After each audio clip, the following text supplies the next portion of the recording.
How do you think the world is doing? Are people getting poorer? Is the world becoming more dangerous?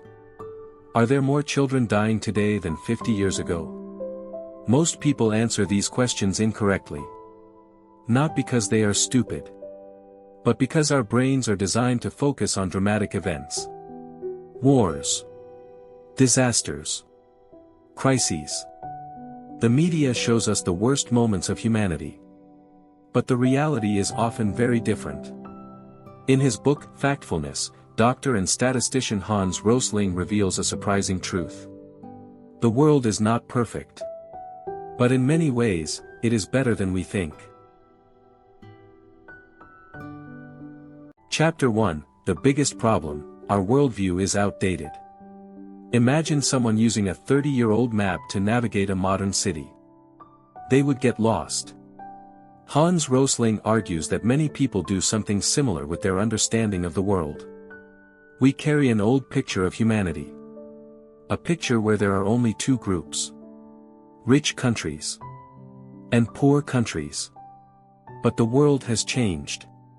Many countries that were once extremely poor have improved dramatically. Millions of people have gained access to education, healthcare, electricity, and better living conditions. The world is not divided into two simple groups anymore. Reality is much more complex. Chapter 2, The Gap Instinct. One of the most powerful misconceptions about the world is what Hans Rosling calls the gap instinct. We love to divide people into two groups. Rich and poor. Developed and developing. Successful and unsuccessful. We imagine the world as a giant gap separating those who have everything from those who have nothing. But according to Rosling, this picture is outdated. For decades, many countries have been improving faster than people realize. Millions of families have moved from extreme poverty into more stable and comfortable lives. They may not be rich by Western standards, but they are no longer living in desperate conditions. To explain this, Rosling divided the world into 4 income levels. Level 1 is extreme poverty. People at this level often walk long distances for water, cook over open fires, and struggle to afford basic necessities. Level 2 is a significant step forward. Families may have access to clean water, bicycles, and basic education. Life is still difficult, but it is improving. Level 3 brings even greater changes. People may own refrigerators, motorcycles, and have regular access to electricity. Children stay in school longer and healthcare becomes more accessible. Level 4 represents the wealthiest countries and lifestyles that many viewers are familiar with. The surprising fact is that most people on Earth no longer live at level 1. In fact, the majority of humanity lives somewhere in the middle levels. This means that the world is not divided into a small group of rich countries and a huge group of poor countries. Instead, it is more like a staircase, with billions of people gradually climbing upward. Countries such as China, India, Indonesia, Vietnam, and many others have seen enormous improvements in living standards over the last few decades. When people imagine these countries, they often picture poverty from decades ago. But reality has changed. Cities have grown. Education has expanded. Life expectancy has increased. And millions of people have entered the global middle class. This does not mean poverty has disappeared. Far from it. Many serious challenges remain. But if we continue to view the world through an outdated lens, we will misunderstand both the problems and the progress. Rosling's message is simple. Before we can understand the world, we must stop seeing it as us versus them. The gap is smaller than we think. And recognizing that fact changes the way we see humanity itself. Chapter 3, The Negativity Instinct. Why do so many people believe the world is getting worse? Hans Rosling says the answer lies in what he calls the negativity instinct. Humans naturally pay more attention to bad news than good news. Thousands of years ago, this helped our ancestors survive. The person who noticed danger was more likely to stay alive than the person who ignored it. Today, however, this instinct can distort our view of the world. Every day, we are exposed to stories about wars, disasters, crime, and crises. Bad news spreads quickly because it grabs our attention. But there is something important to remember. Bad news is not the same as bad progress. Many positive changes happen slowly and quietly. They rarely become headlines. For example, over the last few decades, extreme poverty has fallen dramatically in many parts of the world. More children are going to school. More people have access to clean water, electricity, and healthcare. People are living longer than ever before. Yet most of us rarely hear about these successes. The media is not necessarily misleading us. News organizations focus on unusual events. A plane crash becomes international news because it is rare. Millions of planes landing safely do not make headlines because they are normal. As a result, we often see the exceptions instead of the overall trend. Rosling's message is not that we should ignore problems. The world still faces serious challenges. But if we only focus on negative stories, we risk missing the bigger picture. To understand reality, we must look beyond headlines and ask, what do the facts actually show? Because when we do, we often discover that the world is making more progress than we think. Chapter 4: The Fear Instinct. Fear is one of the strongest emotions we experience. And according to Hans Rosling, it often prevents us from seeing the world clearly. We naturally pay attention to things that seem dangerous: terrorist attacks, plane crashes, deadly diseases, and natural disasters.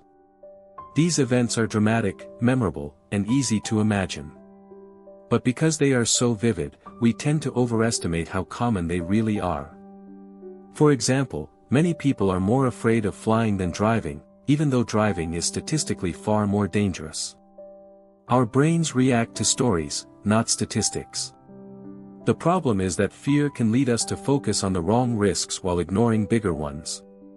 Rosling encourages us to pause whenever something frightening happens and ask a simple question. What do the facts say? Fear can be useful when facing real danger.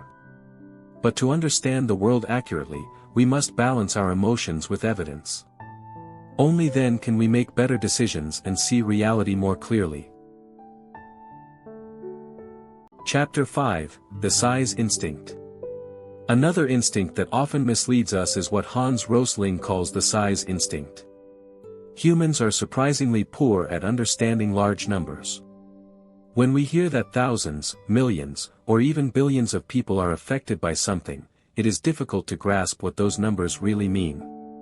Without context, numbers can seem either much larger or much smaller than they actually are. That's why Rosling encourages us to always compare statistics. Instead of asking, how many people were affected, ask, compared to what? Is the number increasing or decreasing? What percentage does it represent? For example, hearing that a disease affects 1 million people sounds alarming. But if that number has fallen from 5 million just a few years ago, the trend tells a very different story. Rosling reminds us that facts are most meaningful when they are placed in context. Looking beyond the headline and understanding the numbers helps us see the world far more accurately. Chapter 6: The Generalization Instinct. Humans naturally like simple categories. We describe countries as rich or poor, cultures as successful or unsuccessful, and people by a single label. Hans Rosling calls this the generalization instinct. While categories can help us understand the world, they can also lead us to false conclusions. Take the phrase, developing countries. It sounds as if all these nations are the same. But in reality, they differ enormously in income, education, healthcare, and quality of life. The same is true for people. No country, culture, or community can be accurately described by a single stereotype. Rosling reminds us to be curious instead of making quick assumptions. When someone says, people from that country are like this, we should ask, is that true for everyone? The world is far more diverse than simple labels suggest. The more we question our assumptions, the more accurately we see reality, and the better we understand each other. Chapter 7: The Power of Factfulness. After exploring all these instincts, one question remains. What should we do with this knowledge? Hans Rosling's answer is surprisingly simple. Be curious. Question your assumptions. And always look for reliable data before jumping to conclusions. Factfulness is not about believing that everything is getting better. Nor is it about ignoring the world's problems.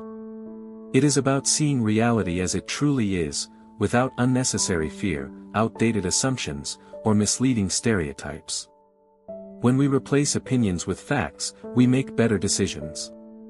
As citizens, as parents, as leaders, and as human beings. The world still faces enormous challenges. But understanding those challenges accurately is the first step toward solving them. Rosling believed that a fact-based worldview doesn't make us less compassionate. It makes us more effective. Because only when we understand the world as it really is can we truly help improve it. Conclusion. Hans Rosling's Factfulness reminds us that the world is neither as terrible nor as perfect as it often seems. The key is to look beyond emotions, question our assumptions, and let facts guide our thinking. If this book changed the way you see the world, imagine what reading the full book could do. If you enjoyed this summary, please give this video a thumbs up, subscribe to the channel, and turn on notifications so you don't miss our next book summary. Thank you for watching, and remember, the better we understand the world, the better we can change it. See you in the next video.